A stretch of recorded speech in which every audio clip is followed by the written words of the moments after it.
샬롬, 안녕하세요. 뱃을 자수합니다. 오늘은 우리가 전도에 관한 얘기를 해보려고 해요. 상담이 들어왔었는데 그 자매님이세요. 30대 초반이시고 근데 편의점을 운영하시더라고요. 그래서 이런저런 얘기들을 이렇게 쭉 나누면서 첫 번째 고민이 이거였어요. 제가 기타를 못 치는데 찬양으로 전도를 하고 싶어요. 왜냐하면 이전까지 해왔던 전도 방법들이 효과적이지 않다는 생각이 들어요. 그래서 이분하고는 쭉 얘기를 했는데, 이분이 편의점을 운영하시면서 손님들한테 친절하게 대해보면서 하나님 얘기도 하고 복음도 전하고, 때로는 앉아 계신 손님이 있으면 드링크도 드리고 또 그리스도의 이름을 증거하고. 근데 많은 사람들이 대부분은 이제 본인이 이제 살 거를 고르고 계산하고 바코드 딱 찍고 그냥 가버리잖아요. 시간이 없잖아요, 충분히. 그래서 본인 가게 이렇게 앞에서 이렇게 찬양으로 전도를 하면 어떨까라는 생각을 하신 거예요. 그러면서 찬양을 정말 잘 못하는데 이걸 이렇게 해야 할까, 또 다른 효과적인 방법은 없을까, 이런 고민들로 상담을 요청해 오셨어요. 너무 귀하시죠. 그래서 이런저런 얘기를 나누었더니 이분이 엄청 똑똑하시고 일도 너무 잘하시고, 네. 동시에 이분이 하나님의 긍휼한 마음을 가지고 계시더라고요.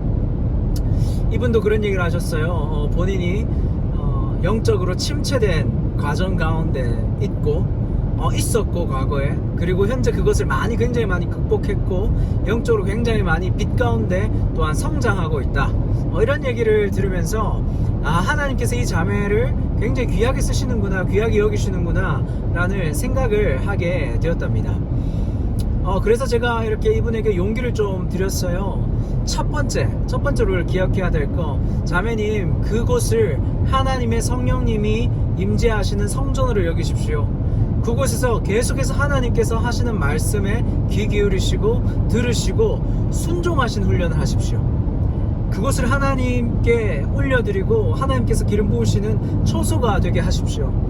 왜 이렇게 얘기를 했냐면요, 사람을 만나면 그 사람의 생김새나 그 사람의 어떤 외모나 그리고 그 사람에서 풍기는 어떤 분위기 때문에 우리가 이렇게 기싸움 한다고 하죠. 기싸움은 아니고 어떤 그 분위기에 압도당한다고 하죠. 때로는 그런 영적인 분위기에 압도당해서 우리가 복음 전도를 이렇게 원활하게 하지 못할 때가 있습니다. 길거리에서 만나는 사람, 제가 예전에 대구에서 길거리에서 만났던 분들은 진짜 많이 이렇게 알코올 중독자분들이 되게 많았었어요. 노숙자분들도 많고. 그런 분들 되게 오랫동안 길거리 생활을 하셨기 때문에 되게 많이 거치십니다. 그래서 그분들에게 그리스도의 복음 전하는 것은 쉽지 않은 일이죠. 네, 그래서 따뜻한 커피 한 잔, 또 시원한 커피 한 잔 하면서 웃으면서 또 하나님 이야기 나누고 이렇게 했던 기억이 납니다. 첫 번째로 가장 먼저 하나님의 음성을 들어야 됩니다. 우리가 하나님의 인도하심을 받아야 합니다. 자매님도 이렇게 그 부분에 대해서는 인지를 하고 계셨고 노력하고 계시더라고요. 그런데 워낙 다양한 사람, 워낙 빠른 시간에 사람들이 왔다 갔다 하는 그런 편의점 아닙니까?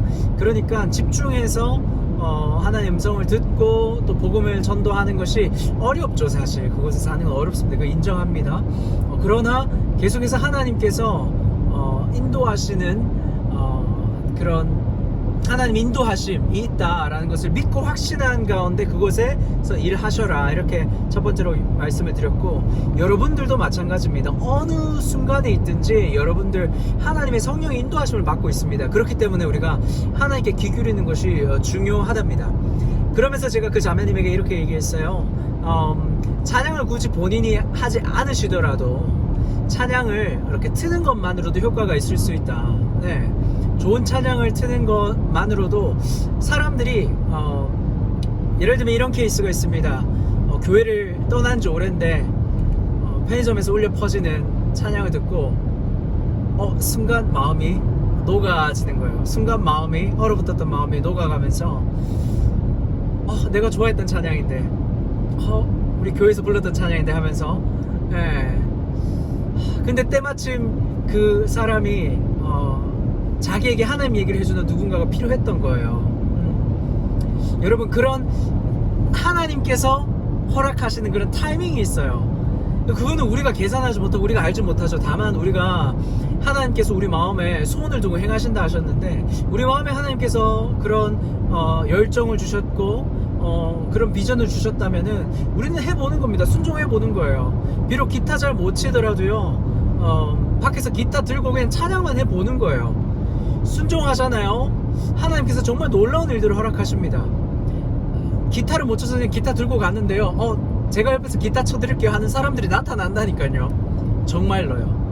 여러분, 그런 거 경험해보지 않으셨어요? 대부분 많은 청년들이 또 경험하셨을 텐데, 선교수를 두고 기도하고 있었어요. 함께 선교하고 싶은 마음에, 열정에. 그러나 재정이 부족해요. 그런데 정말 놀랍게 하나님께서 그 재정을 채우시는 것들 경험하지 않으십니까, 여러분?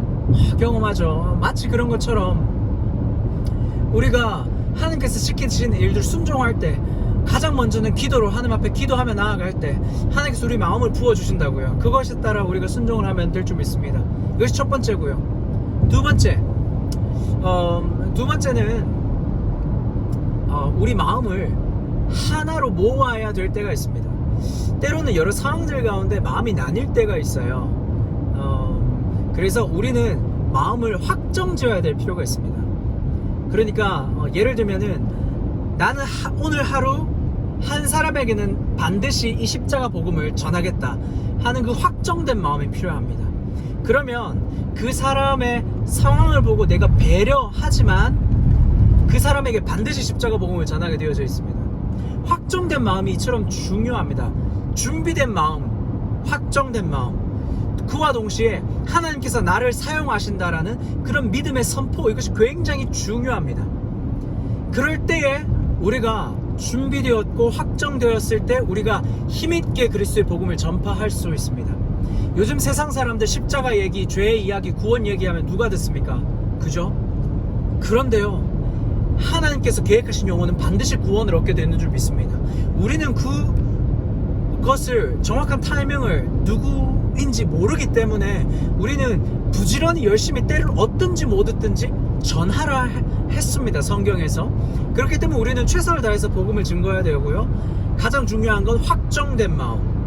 따라해 보시죠. 확정된 마음, 이것이 필요합니다. 확정된 마음 없이는요, 갈팡질팡하다가 다 놓치고 말아요.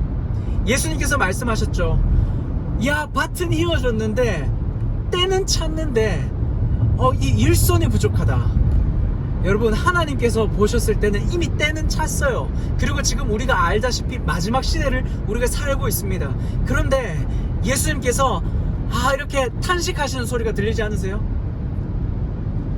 밭은 이어졌는데 일손이 부족하다.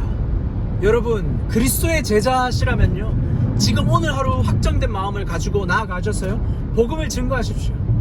내 옆에 이웃에게, 가족에게, 친구에게 하나님 이야기를 나누십시오. 그리고 여러분, 하나님이 여러분의 가장 베스트 프렌드, 가장 친밀한 사람, 이 모든 것을 알고 계신 하나님과 함께 여러분이 가장 친밀함을 누린다고 한다면은, 여러분, 하나님에 대해서 이야기하는 거 부끄럽지 않습니다. 부끄러울 수 없다니까요. 만약에 부끄러우시다면 여러분, 오늘 하나님 앞에 하나님, 제가 하나님 이야기하는 게 부끄러워요. 왜 부끄러울까요? 제가 그만큼 하나님하고 친밀하지 못했던 것 같아요. 이렇게 하나님께 죄를 고백하시고 하나님과 더 친밀한 교제를 가지고 싶습니다. 여러분들의 사랑을 고백하시고 그렇게 하나님과 친밀한 교제, 그래서 확정된 마음에서 나오는 믿음의 선포 잘 이루셨으면 좋겠습니다. 하나님께서는 이 자매님을 사용하고 계셨어요. 이 자매님이 많은 영적인 어려움들도 이겨내시고, 그러면서 더 하나님께서 기뻐하시는 일들을 하고 싶다 하는 그런 열정을 가지고 하나님을 섬기고 계시더라고요. 그리고 본인 사업장에서 이렇게 찬송을 부르면서 복음을 증거하고 싶어 하시더라고요. 이 얼마나 기쁜 일입니까? 그래서 이 자매님께 제가 이렇게 얘기했습니다. 자매님, 자매님하고의 상담은 숨길 것이 없고 또 다 사실이고 익명으로 하거든요. 그런데 자매님께서는 먼저 이름을 밝히셨고, 먼저 자세하게 본인 상황을 설명하시고 저에게 상담을 해 오셨고, 그리고 부끄럽거나 숨겨야 되거나 어렵거나 힘든 상황이 아니고 굉장히 좋은 케이스니까 우리가 이것을 영상으로 한번 남겼으면 좋겠다. 이렇게 제가 얘기하고 허락받고 이렇게 남기고 있습니다. 여러분들도 하나님께서 기뻐하신 일이 무엇일까? 어떻게 하면 내가 그리스도의 장성한 분량까지 더 성장하고 성숙할 수 있을까? 고민하시면서 이 사역을 해보시기 바랍니다. 여러분, 저 어떻게 하면 효과적으로 전도를 할 수 있을까? 이런 고민들 사실 이 자매뿐만 아니라 몇몇 분들이 저에게 이미 요청을 하셨었어요. 그리고 제가 이미 짧게 상담을 해 드렸고, 많은 경우 너무 잘하고 계세요. 이미 너무 잘하고 계시는데, 이 자매님은 특별히 저에게 상담을 요청했고 기도를 요청하셨기 때문에 제가 더 많이 이야기를 나누면서 상담을 하게 되었답니다. 그러면서 더 많은 이야기들을 나눌 수 있었는데요. 그 이야기는 제가 다음에 또 이야기가 결과가 이루어지고 난 다음에 또 여러분들과 나눌 수 있으면 나누도록 할게요. 이 자매님의 인생에 참 하나님께서 이루어 나가실 일들이 정말 기대되고 정말 축복이 막 나오더라고요. 하나님께서 기뻐하시는 마음이 이렇게 제 마음 깊은 곳에서 느껴지더라고요. 뿐만 아니라 이 영상을 보시는 많은 분들께서는 저와 함께 또 기도하시면서 사역을 이루어 나가고 계신 분들도 있습니다. 여러분들 정말 진심으로 사랑을 축복합니다. 여러분들 목사가 아님에도 불구하고 진실로 말씀과 기도에 충성되게 또 하나님 나라를 이루어 나가기 위해서 빛과 소금으로 사시는 여러분들 진심으로 사랑하고 축복합니다.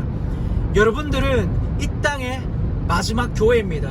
여러분들을 땅끝 선교사입니다. 오늘날 여러분들 누군가에게 정말 땅끝에서 만나는 마지막 교회일 수 있습니다.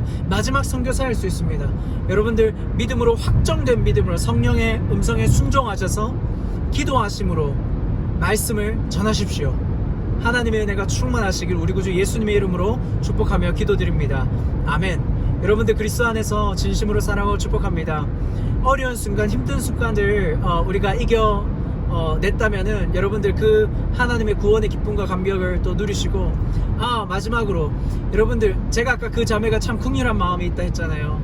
그 자매 사람들을 볼 때 그 사람의 겉모습을 보는 것이 아니라 그 사람의 영혼이 궁핍함, 그 사람의 영혼에 그리스도가 없음 때문에 굉장히 아파하시더라고요. 여러분, 우리가 그런 긍휼한 마음 함께 이번 주에 가지면 어떨까요?